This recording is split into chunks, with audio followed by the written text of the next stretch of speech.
Ian Wallace is joining us now. Ian is a psychology dream expert. He says you can discover the messages hidden in your dreams, your hopes, your fears, your unrealised strengths and potential, and that you'll learn how to recognise life-altering opportunities and become the person you've always dreamed of being.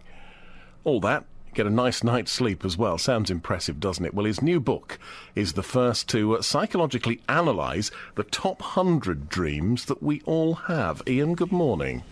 Good morning, Ian. How are you? I'm not so bad at all. I suppose we have to start with a bit of a definition, first of all. What exactly is a dream? How do we get these vivid mind pictures when we're supposed to be asleep at night?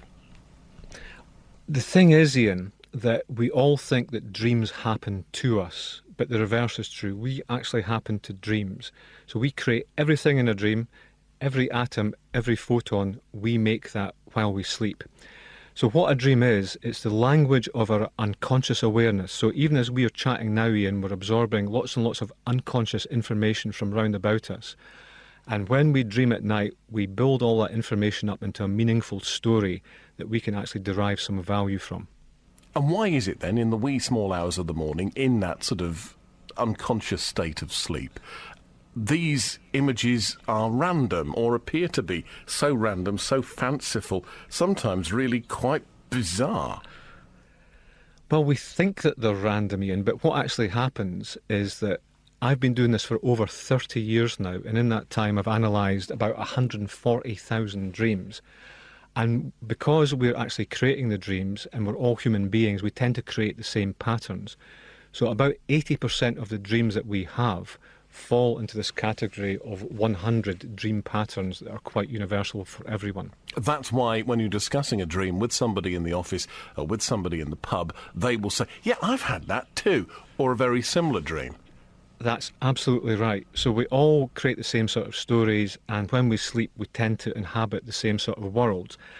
We use slightly different dream vocabulary, so when you dream about your primary school, Ian, it's going to be different from my primary school, unless you went to Galatown Primary School in Kirkcaldy.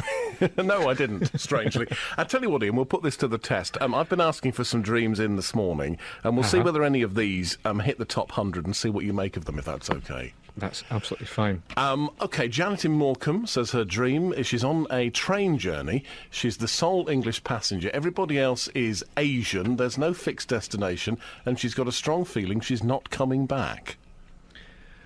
When we dream about a train, when we dream about any sort of vehicle, then we're dreaming about our progression through life, the path we're taking.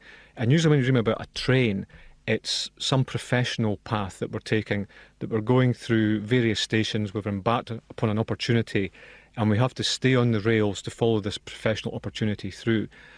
The people on the train being Asian suggest that Janet has just moved into a new company where customs are a bit different, the company culture will be a bit different, but she knows that she has to stay in this company to actually get what she wants in waking life. And as she does that, she'll learn new skills, new ways of communicating, and that'll take her to some place that she really wants to be and she won't have to come back from. Now, this sounds like a dreadful dream, but already it's been shared by two people who've called in with the same thing this morning. One of them is Steve, the other is Susie in Endmore. Susie says, I've got recurring dreams. My teeth fall out. And I also dream about death or birth. And Steve says, I used to have a dream where all my teeth fell out, though I thankfully haven't had that one for a while. What's that about? So teeth falling out is the second most common dream that people have. And we think about what we do with our teeth. We tend to do two things with them. We show them when we smile or when we snarl. So it's about either being happy or being really confident in showing our power. So when we dream our teeth are falling out, there's some situation in waking life where we're feeling a bit less confident than we should. Our confidence is crumbling a wee bit and we're losing our nerve in some way. So what the dream is saying to us is just try and appear more confident in waking life. And the more that Steve and Susie do that, then the more they'll be able to use their power and get what they really want. This one's in from Heather. She says, I've got a recurring dream when I need the police but can't work the phone, or the 999 operator puts me on hold or cuts me off. I should imagine in the middle of the night that one's completely terrifying. Yeah, so this is another very common dream that people have, trying to get a number and getting the wrong number or wrong button. And it's usually about communicating with someone quite close to them in waking life. it may be someone in the family, it may be someone at work, and usually they know what buttons to push to actually communicate with that person and get them to do what they want. But now that person in waking life is not doing that, their behaviours change a little bit. So the dreamer doesn't know how to get through to them in waking life. And the best thing they can do is just actually ask that person, what do they need or what do they want? Final one. This is really vivid but very lovely. It's come in from Caroline. Caroline's in Dalton, and she says, I used to have the same dream every Christmas Eve from as young as I can remember until I was in my mid-30s. I'd be at the top of some stairs looking down into a dark hallway with a door on the right and one on the left. As I took the first step down the corridor, a huge owl would fly out of the right-hand doorway. I'd take a further step and the owl would start to fly towards me.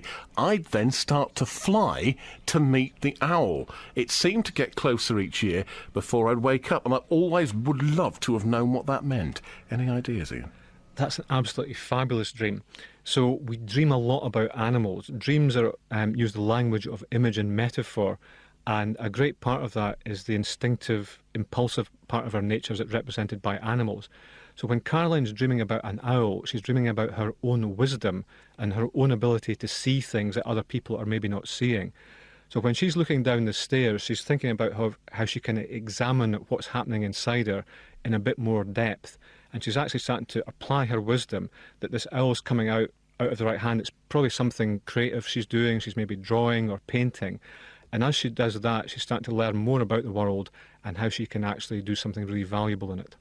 I can hear some people really screaming now because maybe they're like me. And I know I dream. I'm told I must dream. All the scientists say you have to have at least 3 dreams a night, and I never remember any of them. I don't have these stories to tell. I don't have these vivid memories. Is that just because I'm good at compartmentalising, or I don't need dreams coming into my conscious life? We all have dreams, Ian, and what tends to happen is we tend to get out of the habit of remembering our dreams. So everyone dreams. We have about 5 dream episodes a night, and we usually dream for between about 90 and 110 minutes each a night. We spoke briefly about dream language and how we hear these in the idioms of waking life and everyday life. So if I hear someone saying in waking life, I'm being engulfed by my emotions, then the chances are they're dreaming about tidal waves and tsunamis when they sleep. So this is happening all the time. So you have that imagery happening all the time, Ian, and all you have to do is start remembering your dreams.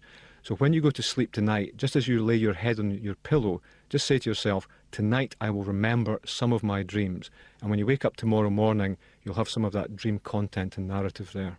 Ian, we've got about a minute left to talk, and I know this is a big question to finish with, but it's one I've got to ask because it's pretty much the whole tenor of the book, is that you can use your dreams. You can decode and use this imagery. You can use it in a positive way to get some of the things you're dreaming about, to realise your aspirations. How do you try and harness it? How do you do that? Well, that's absolutely right. So we have this word dream, and it has these 2 meanings. So it has the nightly adventure, but also our hopes and aspirations in waking life. And they're both driven by our unconscious needs, our unconscious identities, and our unconscious beliefs. So by attending to the dreams and seeing what they mean, then we can actually put them into action in waking life. And for every one of these 100 dreams in the book, there's a paragraph on how to actually put that dream into action and use it valuably and usefully in your waking life. Ian Wallace, joy to speak to you this morning. Sweet dreams tonight. Thank you very much for joining us. Thank you, Ian. Ian is the author of the new book, The Top 100 Dreams, which is published now